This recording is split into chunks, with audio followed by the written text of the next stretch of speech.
নমস্কার বন্ধুরা, science PCM by Sougata sir এই চ্যানেলে তোমাদের সকলকে স্বাগত জানাই।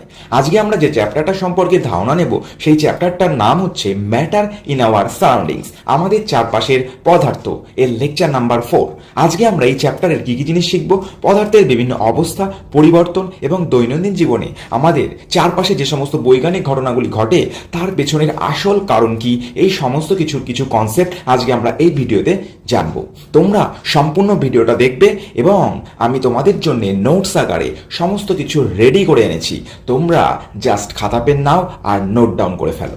এবার আমরা জেনে নেব গতদিনের ক্লাসে আমরা কি কি শিখেছিলাম তার একটা কুইক রিক্যাপ। আগের দিনের ক্লাসে আমরা টেম্পারেচার স্কেলস, উষ্ণতার বিভিন্ন স্কেল সমূহ সম্পর্কে একটা ধারণা নিয়েছিলাম। চলো একটা কুইক রিভিশন করে নিই। হেডিং দাও স্কেলস, হেডিং দাও স্কেলস। আমরা কতগুলো স্কেল সম্পর্কে ধারণা নিয়েছিলাম? তিনটে স্কেল সম্পর্কে ধারণা নিয়েছিলাম। নাম্বার 1 কি ছিল? Degree centigrade scales. নাম্বার 2 কি ছিল? Kelvin scale. নাম্বার 3 কি ছিল? Fahrenheit scale. তাহলে এই তিনটে স্কেল সম্পর্কে আমরা জেনেছিলাম। এই তিনটে স্কেল থেকে তোমাদের পরীক্ষায় কেমন কোশ্চেন আসবে বলবে, একটা তোমাদেরকে ম্যাগনিটিউড মান দিয়ে দেবে যে 25 ডিগ্রি সেন্টিগ্রেড, এটাকে কনভার্ট করো কেলভিনে। তাহলে ডিগ্রি সেন্টিগ্রেড থেকে কি করে টেম্পারেচারকে আমরা কেলভিনে কনভার্ট করব? আবার বলতে পারি 25 ডিগ্রি সেন্টিগ্রেডকে তুমি ফারেনহাইট ডিগ্রিতে কনভার্ট করো। তাহলে এই যে ডিগ্রি সেন্টিগ্রেড থেকে কেলভিনে কনভার্সন, আবার ডিগ্রি সেন্টিগ্রেড থেকে ফারেনহাইটে কনভার্সন, এগুলো আমরা কি করে করব? তার জন্য আমরা দুটো ইকুয়েশন শিখেছিলাম। কি ইকুয়েশন শিখেছিলাম? Kelvin scale equals to degree centigrade plus 273, অর্থাৎ কেলভিন স্কেলের মানটা আমরা কি করে পাবো? তোমাদেরকে ডিগ্রি সেন্টিগ্রেডে যে মানটা দিয়ে দেবে তার সাথে 273 অ্যাড করলে তোমরা কেলভিন স্কেলে সেই টেম্পারেচার, সেই উষ্ণতার মানটাকে পেয়ে যাবে। এবার যদি বলে ফাইনাইট স্কেলে মান কি করে বের করবে, লেখো finite scale equals two 9/5 into degree centigrade plus 32, অর্থাৎ তোমাকে যদি পরীক্ষায় দিয়ে দেয় ডিগ্রি সেন্টিগ্রেডে কোনো একটা টেম্পারেচার, উষ্ণতার ভ্যালু, মান, তাহলে সেটাকে তুমি কি করে করবে? ফাইনাইট ডিগ্রি সেন্টিগ্রেডে, ফাইনাইট ডিগ্রিতে তুমি কি করে কনভার্ট করবে? লিখবে finite degree equals to 9/5 into degree centigrade plus 32, অর্থাৎ এখানে কি লিখবে? 9/5 ইন্টু ডিগ্রি সেন্টিগ্রেড। ডিগ্রি সেন্টিগ্রেডে তোমাকে যে মানটা দিয়ে দেবে, ধরো এখানে আমি কত মান লিখেছি? 25 ডিগ্রি সেন্টিগ্রেড। তাহলে এখানে ডিগ্রি সেন্টিগ্রেডের মানটা কত লিখবো? 25 লিখবো, প্লাস কত করবো? 32। এবার ক্যালকুলেশন সলভ করবো। 5 5 যা 25, 9 5 যা 45, 45 প্লাস 32, 45 প্লাস 32 77। তাহলে খুব সহজেই আমরা ডিগ্রি সেন্টিগ্রেড থেকে টেম্পারেচার, উষ্ণতাকে কোথায় নিয়ে গেলাম? ফারেনহাইট ডিগ্রিতে নিয়ে গেলাম। তাহলে তোমাদের পরীক্ষায় কেমন টাইপের কোশ্চেন দেবে? বলবে ডিগ্রি সেন্টিগ্রেড থেকে কিসে কনভার্ট করো? কেলভিনে কনভার্ট করো। অথবা দেবে ডিগ্রি সেন্টিগ্রেড থেকে ফারেনহাইট ডিগ্রিতে কনভার্ট করো। তাহলে তোমাদেরকে তখন কি মনে করতে হবে? এই দুটো ইকুয়েশনের কথা মনে করতে হবে এবং ইকুয়েশনগুলো সলভ করলে সহজেই তোমরা ডিগ্রি সেন্টিগ্রেড থেকে কেলভিন এবং পাশাপাশি ফারেনহাইট ডিগ্রিতে টেম্পারেচার, উষ্ণতাকে কনভার্ট করতে পারবে, রূপান্তর করতে পারবে। আমরা আগের দিনের ক্লাসে আর কি শিখেছিলাম? দেখো, তোমাদেরকে আমি নোটস আকারে এই ইকুয়েশন দুটো লিখে দিয়েছি। দেখো, প্রথমে তোমাদের যেটা মনে রাখতে হবে, সেলসিয়াস থেকে কেলভিন স্কেলের রূপান্তরের সময় তোমাদেরকে এই ইকুয়েশনটা মনে রাখতে হবে। কেলভিন স্কেল সমান সমান ডিগ্রি সেন্টিগ্রেডের টেম্পারেচার এখানে বসাবে প্লাস 273, 273 ভ্যালুটা অ্যাড করতে হবে। আর ফারেনহাইট ডিগ্রিতে কি করে কনভার্ট করবে? সেলসিয়াস থেকে ফারেনহাইটে কিভাবে রূপান্তর করবে? তাহলে ডিগ্রি ফারেনহাইটে কি করে নিয়ে যাব? ডিগ্রি সেলসিয়াস এর সাথে 9/5 মাল্টিপ্লাই করতে হবে প্লাস 32, বা এটাকে লিখতে পারো 9/5 মাল্টিপ্লাই, অর্থাৎ গুণ, কার সাথে গুণ করবো? ডিগ্রি সেন্টিগ্রেডে যে ভ্যালুটা দিয়ে দেবে তার সাথে, প্লাস করব 32। তাহলে এই ইকুয়েশনের সাহায্যে আমরা সেলসিয়াস থেকে ফারেনহাইট স্কেলে কনভার্ট করতে পারবো। আবার এই ইকুয়েশনের সাহায্যে তোমরা সেলসিয়াস থেকে কেলভিন স্কেলে কোনো টেম্পারেচার, কোনো উষ্ণতাকে সহজে কনভার্ট করতে পারবে। আগের দিনের ক্লাসে আমরা আর কি জেনেছিলাম? আগের দিনের ক্লাসে আমরা চেঞ্জ ইন স্টেট, অবস্থার পরিবর্তন সম্পর্কে ধারণা নিয়েছিলাম। সেখানে আমরা কি শিখেছিলাম? ফিউশন সম্পর্কে জেনেছিলাম, গলন সম্পর্কে জেনেছিলাম, বাষ্পীভবন, এভাপোরেশন সম্পর্কে জেনেছিলাম, আর কি জেনেছিলাম? লিন তাপ, লেটেন্ট হিট সম্পর্কে জেনেছিলাম। ফিউশন পড়তে গিয়ে আমরা কি দেখেছিলাম? যে কঠিন অবস্থা থেকে তরলে রূপান্তরিত হওয়ার ঘটনাকেই আমরা বলেছিলাম ফিউশন। যেমন উদাহরণ কি বলেছিলাম? 0 ডিগ্রি সেন্টিগ্রেডে বরফ যখন জলে পরিণত হয় সেই ঘটনাটাই হচ্ছে গলন, ফিউশন। বাষ্পীভবন বা এভাপোরেশনে কি শিখেছিলাম? তরল অবস্থা থেকে গ্যাসে রূপান্তরিত হওয়ার ঘটনাকে আমরা এভাপোরেশন বা বাষ্পীভবন শিখেছিলাম। বাষ্পীভবন সম্পর্কে আমরা কি জেনেছিলাম? তরল অবস্থা থেকে গ্যাসে রূপান্তরিত হওয়ার ঘটনাকেই আমরা বাষ্পীভবন শিখেছিলাম। এর উদাহরণস্বরূপ আমরা কি জেনেছিলাম? জলের স্ফুটনাঙ্ক 100 ডিগ্রি সেন্টিগ্রেড, অর্থাৎ 100 ডিগ্রি সেন্টিগ্রেড তাপমাত্রায় জল ফুটে বাষ্পে পরিণত হয়, এই ঘটনাকে আমরা জেনেছিলাম বাষ্পীভবন। আর কি শিখেছিলাম? আর শিখেছিলাম লিন তাপ, লেটেন্ট হিট। লেটেন্ট হিট জিনিসটা কি? লেটেন্ট হিট, লিন তাপ, এই শব্দের অর্থ হলো লুকানো তাপ। কোনো পদার্থের উষ্ণতা পরিবর্তন না করে শুধুমাত্র তার অবস্থার পরিবর্তন ঘটাতে যে তাপ ব্যবহৃত হয়, যে তাপ গৃহীত বা বর্জিত হয়, তাকেই আমরা বলেছিলাম লিন তাপ।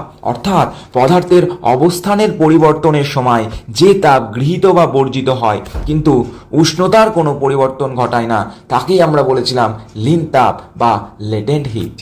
অর্থাৎ আমরা এখানে কি জেনেছিলাম? পদার্থের অবস্থার পরিবর্তনের সময় যে তাপ গৃহীত বা বর্জিত হয় কিন্তু উষ্ণতার কোনো পরিবর্তন ঘটায় না, সেই তাপকে আমরা বলেছিলাম লেটেন্ট হিট বা লিন তাপ। এখানে আমরা জেনেছিলাম কঠিন অর্থাৎ সলিড পদার্থকে যদি আমরা হিট দিই সেখানে কি ঘটে? ফিউশন ঘটে। সেই কঠিন পদার্থ কিসে কনভার্ট হয়? লিকুইড, তরলে পরিণত হয়। এই তরল পদার্থকে যদি আমি আবার হিট দিই, এটা কিসে কনভার্ট হয়? তরল লিকুইড পদার্থ থেকে গ্যাসে কনভার্ট হয়। এই পদ্ধতিকে আমরা বলেছিলাম বাষ্পীভবন। আর কঠিন থেকে তরলে পরিণত হওয়ার ঘটনাকে বলেছিলাম গলন বা ফিউশন। আশা করি তোমরা আগের দিনের এই কনসেপ্টগুলো খুব সহজভাবে, খুব সুন্দরভাবে বুঝতে পেরেছিলে। তাহলে আগের দিনের ভিডিওতে আমরা আর কি দেখেছিলাম? এখানে দেখেছিলাম মেল্টিং পয়েন্ট, আর কি দেখেছিলাম? Boiling point. মেল্টিং পয়েন্ট কাকে বলে দেখেছিলাম? যে নির্দিষ্ট টেম্পারেচারে সলিড থেকে, কঠিন থেকে তরলে পরিণত হয়, সলিড থেকে লিকুইডে পরিণত হয়, অর্থাৎ কঠিন পদার্থ থেকে তরল পদার্থে পরিণত হয় যে নির্দিষ্ট তাপমাত্রায়, তাকেই আমরা বলেছিলাম মেল্টিং পয়েন্ট অর্থাৎ গলনাঙ্ক। যে উষ্ণতায় কঠিন পদার্থ গলে জলে পরিণত হয় বা তরলে পরিণত হয়, সেই নির্দিষ্ট উষ্ণতাকে, সেই নির্দিষ্ট টেম্পারেচারকেই বলা হয় মেল্টিং পয়েন্ট অর্থাৎ গলনাঙ্ক। আর কি শিখেছিলাম? বয়েলিং পয়েন্ট অর্থাৎ স্ফুটনাঙ্ক। স্ফুটনাঙ্কে কি শিখেছিলাম? যে নির্দিষ্ট তাপমাত্রায় বা যে নির্দিষ্ট টেম্পারেচারে লিকুইড কিসে পরিণত হয়? গ্যাসে পরিণত হয়। অর্থাৎ তরল পদার্থ কিসে কনভার্ট হচ্ছে? গ্যাসে কনভার্ট হচ্ছে। তাহলে তরল পদার্থ থেকে গ্যাসে পরিণত হওয়া যে নির্দিষ্ট উষ্ণতায় এই ঘটনাটা ঘটে, সেই টেম্পারেচারকে আমরা বলি বয়েলিং পয়েন্ট বা স্ফুটনাঙ্ক। অর্থাৎ যে নির্দিষ্ট তাপমাত্রায় তরল পদার্থ বাষ্পে পরিণত হয়, সেই নির্দিষ্ট তাপমাত্রাকে আমরা বলি বয়েলিং পয়েন্ট। তাহলে আগের দিনের ভিডিওতে আমরা মেল্টিং পয়েন্ট আর বয়েলিং পয়েন্ট সম্পর্কে যে ধারণা নিয়েছিলাম, আশা করি তোমরা পরিষ্কারভাবে বুঝতে পেরেছো। এখানে তোমাদেরকে আমি একটা এক্সাম্পল দিয়েছিলাম, জল, ওয়াটারের ক্ষেত্রে বয়েলিং পয়েন্ট কত আর মেল্টিং পয়েন্ট কত। মেল্টিং পয়েন্ট মানে জলের গলনাঙ্ক কত, আর জলের বয়েলিং পয়েন্ট মানে স্ফুটনাঙ্ক কত। তোমরা সবাই জানো জলের মেল্টিং পয়েন্ট কত? 0 ডিগ্রি সেন্টিগ্রেড। আর জলের বয়েলিং পয়েন্ট কত? 100 ডিগ্রি সেন্টিগ্রেড। অর্থাৎ মেল্টিং পয়েন্ট মানে কি? গলনাঙ্ক। অর্থাৎ বরফ গলে জলে পরিণত হয় কত ডিগ্রি সেন্টিগ্রেড তাপমাত্রায়? 0 ডিগ্রি সেন্টিগ্রেড তাপমাত্রায়। তাই এটাই হচ্ছে 0 ডিগ্রি সেন্টিগ্রেড তাপমাত্রাটাই হচ্ছে ওয়াটারের ক্ষেত্রে মেল্টিং পয়েন্ট। আর বয়েলিং পয়েন্ট কি? জল ফুটে বাষ্পে পরিণত হয় কত ডিগ্রি সেন্টিগ্রেডে? 100 ডিগ্রি সেন্টিগ্রেডে। অর্থাৎ জলের বয়েলিং পয়েন্ট কত? 100 ডিগ্রি সেন্টিগ্রেড। অর্থাৎ 100 ডিগ্রি সেন্টিগ্রেড তাপমাত্রায় জলের ক্ষেত্রে জল লিকুইড থেকে ভেপারে পরিণত হচ্ছে। তাহলে মেল্টিং পয়েন্ট এবং বয়েলিং পয়েন্ট সম্পর্কে আমরা একটা ক্লিয়ার ধারণা পেলাম। আগের দিনের ভিডিওতে আমরা কি শিখেছি? আর কি শিখেছি? লেটেন্ট হিট অর্থাৎ লিন তাপ সম্পর্কে জেনেছি। একটু আগেই তোমাদেরকে আমি লিন তাপ সম্পর্কে একটু শর্ট আলোচনা করে দিয়েছি, যে পদার্থের অবস্থানের পরিবর্তনের সময় যে তাপ গৃহীত বা বর্জিত হয় কিন্তু উষ্ণতার কোনো পরিবর্তন হয় না, তাকেই আমরা লিন তাপ বলি। অর্থাৎ লিন তাপ বস্তুর অবস্থার পরিবর্তন ঘটায় কিন্তু উষ্ণতার কোনো পরিবর্তন ঘটায় না। এখানে আমরা আর কি জেনেছি? এখানে জেনেছি লেটেন্ট হিট। এই লেটেন্ট হিট কত প্রকার? 2 প্রকার। কত প্রকার? লিন তাপ কয় প্রকার? 2 প্রকার। এক নাম্বার কি? লেটেন্ট হিট অফ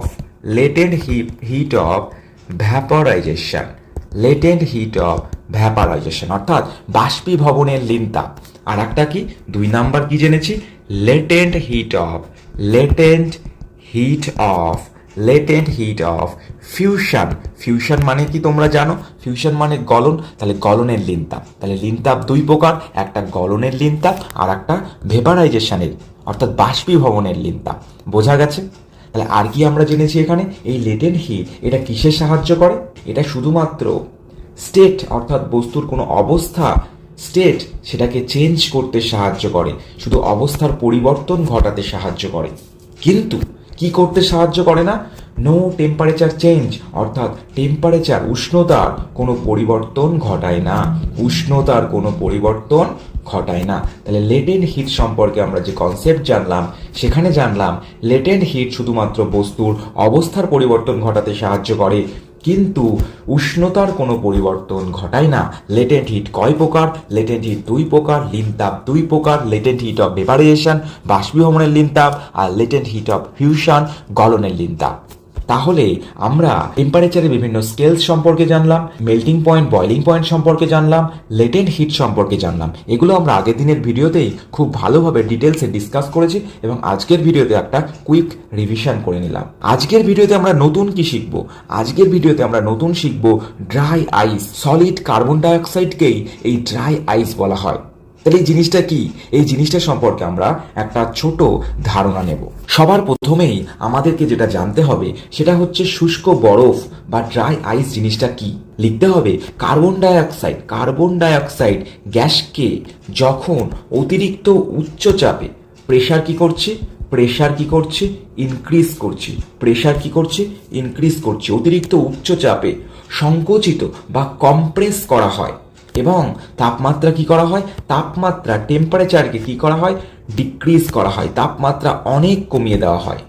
এর ফলে কি হয়? এর ফলে এই কার্বন ডাইঅক্সাইডের মধ্যে যে কণা থাকে সেই কণাগুলো খুব কাছাকাছি চলে আসে, কারণ আমরা জানি কোনো একটা ম্যাটার, কোনো একটা পদার্থের ওপরে যদি চাপ প্রয়োগ করা হয় বা টেম্পারেচার ডিক্রিজ করা হয়, তাহলে এর মধ্যে যে পার্টিকেলের মধ্যে যে কণা আছে এগুলো কম্প্রেস হয়ে যায়, সংকুচিত হয়ে যায়, কাছাকাছি চলে আসে, এদের গতিশক্তি কমে যায়। তাই এরা কি হয়? এদের ভেলোসিটি, স্পিড সব কমে যায়, এরা শান্ত হয়ে যায়, কাছাকাছি চলে আসে এবং কিসে পরিণত হয়?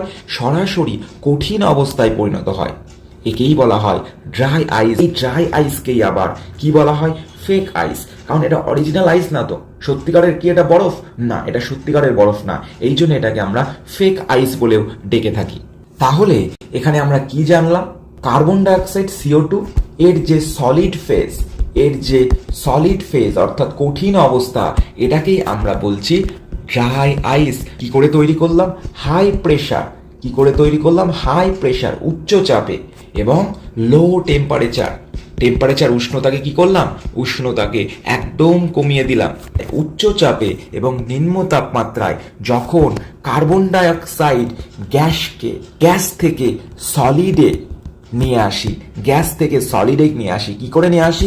প্রেশার বাড়াচ্ছি, চাপ বাড়াচ্ছি, টেম্পারেচার কমাচ্ছি, উষ্ণতা কমাচ্ছি, ফলে ন্যাচারালি গ্যাসীয় অবস্থা থেকে এটা কম্প্রেস হয়ে, সংকুচিত হয়ে কেমন অবস্থায় চলে আসবে? সলিড, কঠিন অবস্থায় চলে আসবে। এই যখনই কার্বন ডাইঅক্সাইড কঠিন অবস্থায় চলে আসলো, তখনই আমরা এটাকে বলবো ফেক আইস বা ড্রাই আইস। আশা করি তোমরা জিনিসটা বুঝতে পেরেছো। এখানে তোমরা একটা জিনিস মনে রাখবে, এটি বরফের মতোই ঠান্ডা দেখায়, কিন্তু সাধারণ বরফের মতো গলে জল হয়ে যায় না। এটি আবার সরাসরি কিসে পরিণত হয়? গ্যাসে পরিণত হয়। অর্থাৎ আমরা যখন কার্বন ডাইঅক্সাইডের গ্যাসকে উচ্চ চাপে এবং নিম্ন তাপমাত্রায় এটাকে কম্প্রেস করে কার্বন ডাইঅক্সাইডের সলিড অর্থাৎ কঠিন স্টেটে নিয়ে আসলাম, কঠিন অবস্থায় নিয়ে আসলাম একটা কন্ডিশনের ওপরে বেস করে, একটা শর্তের ওপরে বেস করে। এবার যখনই আমি এই শর্তগুলোকে, এই কন্ডিশনগুলোকে তুলে দেবো, হাই প্রেশারকে আমি তুলে দেবো, লো টেম্পারেচারকে আমি নর্মাল টেম্পারেচার করে দেবো, তখন এই যে কার্বন ডাইঅক্সাইডের কঠিন অবস্থা, এই যে সলিড স্টেট ছিল, সেটা কি আর সলিড স্টেট কঠিন অবস্থায় থাকবে না। এটা আবার কিসে কনভার্ট হয়ে যাবে? এটা আবার কিসে রূপান্তরিত হয়ে যাবে? কার্বন ডাইঅক্সাইডের যে ন্যাচারাল অবস্থা, যে প্রাকৃতিক অবস্থা, গ্যাসীয় অবস্থা, সেটাতে রূপান্তরিত হয়ে যাবে। সেই জন্য বলছে এটাকে যতই আমরা আইস বলি না কেন, নর্মাল আইসের ক্ষেত্রে কি হয়? সলিড থেকে লিকুইড হয়, লিকুইড থেকে গ্যাস হয়, কিন্তু এক্ষেত্রে সলিড থেকে সরাসরি কন্ডিশন অ্যাপ্লাই না করলে গ্যাসে পরিণত হয়ে যায়, যেটা তার ন্যাচারাল ফেনোমেনা। আবার যদি আমরা কন্ডিশন অ্যাপ্লাই করি, হাই প্রেশার লো টেম্পারেচার দিই, উচ্চচাপ নিম্ন তাপমাত্রা দিই, তাহলে সেটা কিসে কনভার্ট হয়ে যাচ্ছে? গ্যাস থেকে সলিড, গ্যাস থেকে কঠিনে পরিণত হয়ে যাচ্ছে। এই যে কঠিন অবস্থা, এটাকেই আমরা বলছি শুষ্ক বরফ বা ড্রাই আইস। দেখো এখানে একটা প্রশ্ন আছে, প্রশ্নটা তোমাদেরকে জেনে রাখতে হবে। শুষ্ক বরফকে, ড্রাই আইসকে কেন সর্বদা উচ্চ চাপে অর্থাৎ হাই প্রেসারে রাখা হয়? কেন রাখা হয়? এর কারণ কি? যদি যদি এই কার্বন ডাইঅক্সাইড গ্যাসকে যদি এর কারণ কি, যদি কার্বন ডাইঅক্সাইড গ্যাসকে হাই প্রেসার আর লো টেম্পারেচারে না রাখা হয়, তাহলে এই কার্বন ডাইঅক্সাইডের যে সলিড স্টেট, কার্বন ডাইঅক্সাইডের যে কঠিন অবস্থা, যেটাকে আমরা বলেছি শুষ্ক বরফ বা ড্রাই আইস, এটাতে রাখা যাবে না। কারণ এটা এর স্বাভাবিক ধর্ম না, স্বাভাবিক প্রপার্টিজ না। কার্বন ডাইঅক্সাইড সবসময় গ্যাসীয় স্টেটে, গ্যাসীয় অবস্থায় থাকতে চায়, কিন্তু এর উপরে আমরা কন্ডিশন অ্যাপ্লাই করে এটাকে কঠিন পদার্থে পরিণত করেছি, কঠিন কার্বন ডাইঅক্সাইডে পরিণত করেছি, কিন্তু এটা এর প্রাকৃতিক ধর্ম নয়। তাহলে এর ওপর থেকে আমি যদি কন্ডিশনগুলো তুলে নিই, হাই প্রেশার তুলে নিই, উচ্চচাপ তুলে নিই, লো টেম্পারেচার নিম্ন তাপমাত্রা তুলে নিই, তাহলে ওর যে নিজস্ব ধর্ম, গ্যাসীয় স্টেটে থাকার, সেই ধর্মে ফিরে যাবে।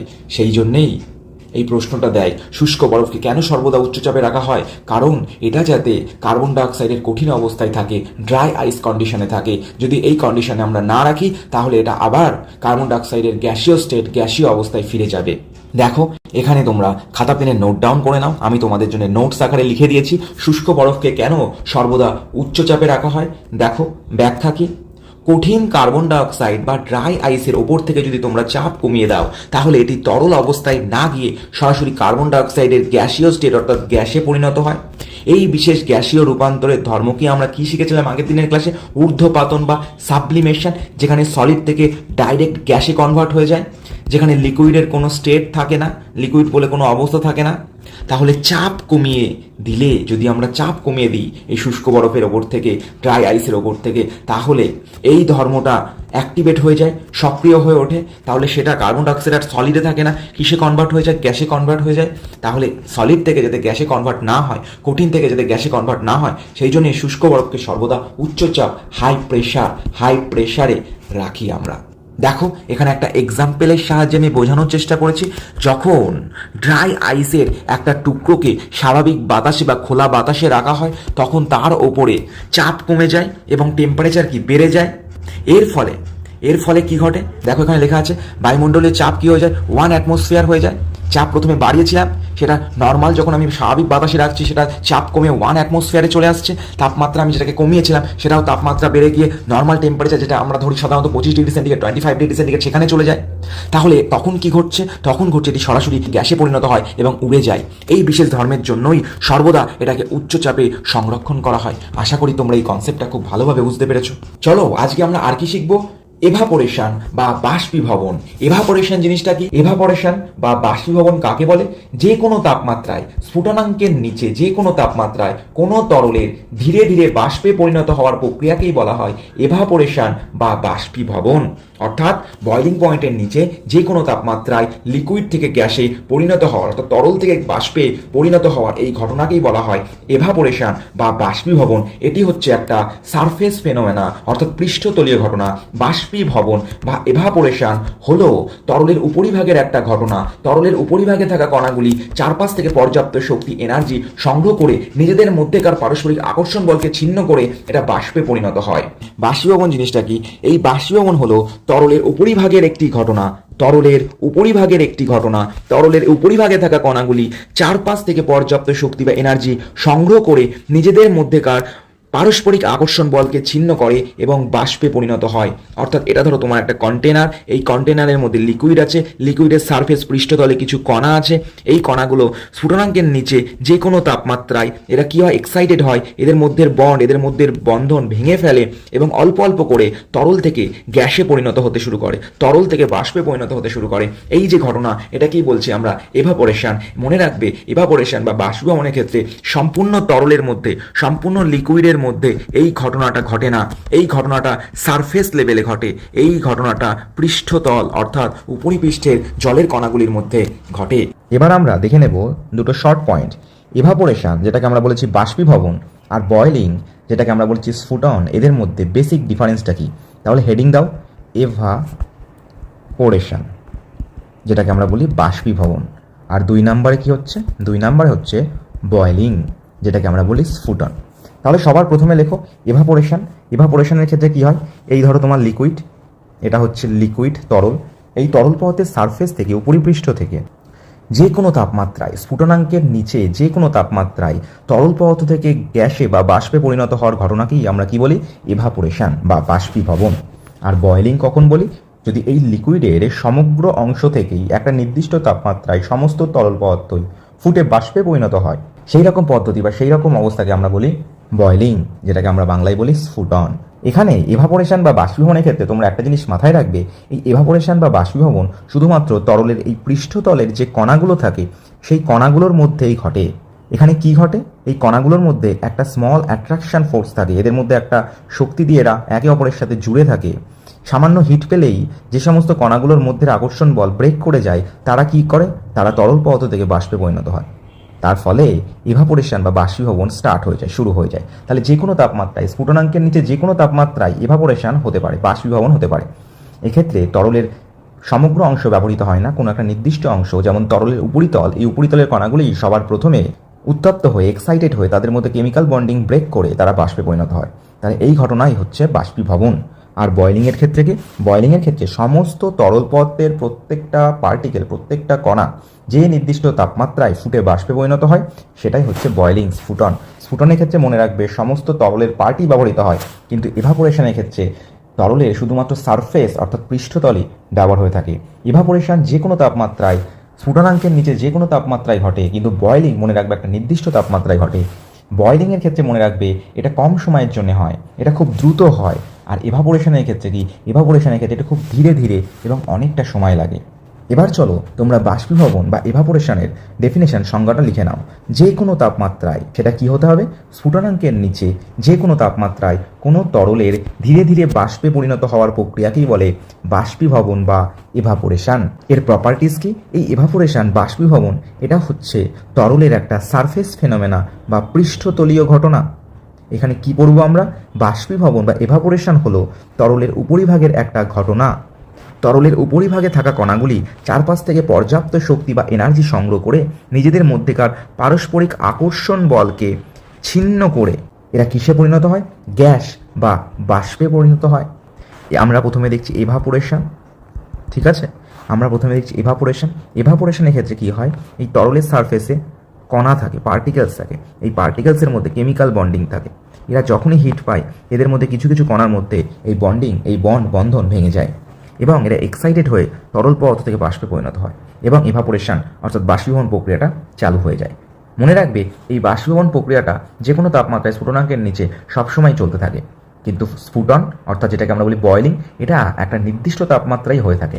যেমন ওয়াটারের ক্ষেত্রে, জলের ক্ষেত্রে এর স্ফুটন অর্থাৎ বয়েলিং কোন টেম্পারেচারে হয়, 100 ডিগ্রি সেন্টিগ্রেডে হয়। এই জন্যে 100 ডিগ্রি সেন্টিগ্রেডকে আমরা ওয়াটারের, জলের বয়েলিং পয়েন্ট বলি অর্থাৎ স্ফুটনাঙ্ক বলি। এই 100 ডিগ্রি সেন্টিগ্রেডই জল অর্থাৎ লিকুইড অবস্থা থেকে কিসে পরিণত হয়, গ্যাসীয় স্টেট অর্থাৎ বাষ্পে পরিণত হয়। এবার আমরা জানবো বাষ্পীভবনকে প্রভাবিত করার ক্ষমতাসম্পন্ন উপাদানসমূহ, অর্থাৎ বাষ্পীভবন বা এভাপোরেশন কোন কোন জিনিসের ওপর নির্ভর করে, মানে কোন কোন জিনিস বাড়লে বা কমলে এভাপোরেশন রেট বাড়ে বা কমে, সেটা সম্পর্কে আমরা জানবো। মনে রাখবে এভাপোরেশন বা বাষ্পীভবন এর রেট, এর হারটা প্রধানত 4টি বিষয়ের উপর নির্ভর করে। কটি বিষয়ের উপর নির্ভর করে, 4টি বিষয়ের উপর নির্ভর করে। নাম্বার 1, প্রথম কি, surface area. Surface area, surface area বলতে কি বোঝায়, উপরিভাগের ক্ষেত্রফল বা পৃষ্ঠতল। মনে রাখবে তরলের উপরিভাগের ক্ষেত্রফল যত বাড়বে, তরলের উপরিভাগের ক্ষেত্রফল অর্থাৎ এরিয়া যত বাড়বে, বাষ্পীভবনের রেট, এই বাষ্পীভবন এভাপোরেশনের রেটটাও তত ইনক্রিজ করবে। দেখো এখানে লেখা আছে উপরিভাগের ক্ষেত্রফল, যেটাকে আমরা বলি সারফেস এরিয়া। তরলের উপরিভাগের ক্ষেত্রফল যত বাড়বে, বাষ্পীভবন বা এভাপোরেশন রেট তত বাড়বে। তাহলে এরিয়া যত বাড়বে, এভাপোরেশন তত বাড়বে। নেক্সট দেখো, নেক্সট হচ্ছে 2, টেম্পারেচার। নেক্সট কি লিখছি আমি, টেম্পারেচার অর্থাৎ উষ্ণতা। উষ্ণতার ওপরে এভাপোরেশন রেট কিভাবে ডিপেন্ড করে, মনে রাখবে, কি মনে রাখবে, উষ্ণতা বাড়লে কণাগুলির গতিশক্তি বাড়ে, ফলে বাষ্পীভবন বা এভাপোরেশন রেটও কি হয়, ইনক্রিজ করে। তাহলে টেম্পারেচার যত ইনক্রিজ করবে, এভাপোরেশন অর্থাৎ বাষ্পীভবন রেটও কি হবে, তত ইনক্রিজ করবে। নেক্সট কি, আর্দ্রতা। নেক্সট কি, আর্দ্রতা, যেটাকে আমরা বলি হিউমিডিটি। আর্দ্রতাকে আমরা কি বলি, হিউমিডিটি। লেখো হিউমিডিটি। আর্দ্রতার উপরে এভাপোরেশন রেট কেমনভাবে নির্ভর করে, বাতাসে জলীয় বাষ্পের পরিমাণ বেশি থাকলে বাষ্পীভবন বা এভাপোরেশনের রেট হ্রাস পায়। কমে যায়। বলছে বাতাসে যদি জলীয় বাষ্প অর্থাৎ H2O এর পরিমাণ বেশি থাকে তাহলে এভাপোরেশন রেট অর্থাৎ বাষ্পীভবন হওয়ার যে প্রক্রিয়া, যে হার, সেটা কি হয়ে যায়? ডিক্রিজ করে। সেটা কি হয়ে যায়? ডিক্রিজ করে। আর কি আছে? 4 নাম্বার কি বলছে? বায়ুর গতিবেগ। 4 নাম্বার বলছে বায়ুর গতিবেগ বা wind speed. Wind speed 4 number বলছে বায়ুর গতিবেগ বা উইন্ড স্পিড। বলছে বায়ুর গতিবেগ বাড়লে, বায়ুতে যদি বায়ুর যদি স্পিড বাড়ে তাহলে আশেপাশে জলীয় বাষ্পও দ্রুত বাষ্পে পরিণত হয়। নেক্সট 4 নাম্বার পয়েন্ট লেখো, উইন্ড মানে বাতাসের স্পিড এর উপর এভাপোরেশন বাষ্পীভবন হার কেমন করে নির্ভর করে? বলছে উইন্ড স্পিড যত বাড়বে তত এভাপোরেশন রেটও কি হবে? ইনক্রিজ করবে। দেখো কি লেখা আছে, উইন্ড স্পিড বাড়ছে, এভাপোরেশন রেটও কি হচ্ছে? ইনক্রিজ করছে। আশা করি তোমরা এই কনসেপ্টটা বুঝতে পেরেছো যে এভাপোরেশন কোন কোন ফ্যাক্টরের ওপরে ডিপেন্ড করে, কোন কোন ফ্যাক্টরের ওপর নির্ভর করে। নাম্বার 1 সারফেস এরিয়া বাড়লে এভাপোরেশন রেট বাড়বে। নাম্বার 2 টেম্পারেচার বাড়লে এভাপোরেশন রেট বাড়বে। 3 নাম্বার হচ্ছে হিউমিডিটি, বাতাসে যদি জলীয় বাষ্প H2 এর পরিমাণ বৃদ্ধি পায় তাহলে এভাপোরেশন রেট হ্রাস পাবে, ডিক্রিজ করবে। 4 নাম্বার কি উইন্ড স্পিড, বাতাসের স্পিড যদি ইনক্রিজ করে তাহলে এভাপোরেশন রেট কি হবে? ইনক্রিজ করবে। আশা করি তোমরা এই কনসেপ্টটা খুব ডিটেইলে, খুব ভালোভাবে বুঝতে পেরেছো। নেক্সট কনসেপ্ট দেখো, বাষ্পীভবনের ফলে শীতলতার সৃষ্টি। Evaporation causes cooling. বলছে বাষ্পীভবন হলে কেন সেই স্পেসটা, সেই জায়গাটা ঠান্ডা হয়ে যায়, শীতল হয়ে যায়? তার কারণ হিসেবে আমরা কি শিখবো? শীতলতার বৈজ্ঞানিক ব্যাখ্যা, এর পেছনে কি কারণ সেটা আমরা জানবো। কি কারণ? যখন কোনো তরল বাষ্পীভূত হয় তখন তরলের কণাগুলি বাষ্পীভবনের জন্য প্রয়োজনীয় যে লিন তাপ বা লেটেন্ট হিট তার চারপাশের পরিবেশ বা সংলগ্ন বস্তু থেকে শোষণ করে। তাহলে দেখো এখানে কি বলছে, আমরা জানি যে যখন একটা লিকুইড অর্থাৎ তরল পদার্থ, ধরো এক্সাম্পল দিচ্ছি আমি ওয়াটার, এটা 0 ডিগ্রি সেন্টিগ্রেড যখন টেম্পারেচার থাকে তখন কি থাকে? আইস থাকে। 0 ডিগ্রি সেন্টিগ্রেড থেকে আবার 0 ডিগ্রি সেন্টিগ্রেড থেকে আমি হিট দিচ্ছি, সেই 0 ডিগ্রি সেন্টিগ্রেডেই এই ওয়াটারটা কিসে পরিণত হয়?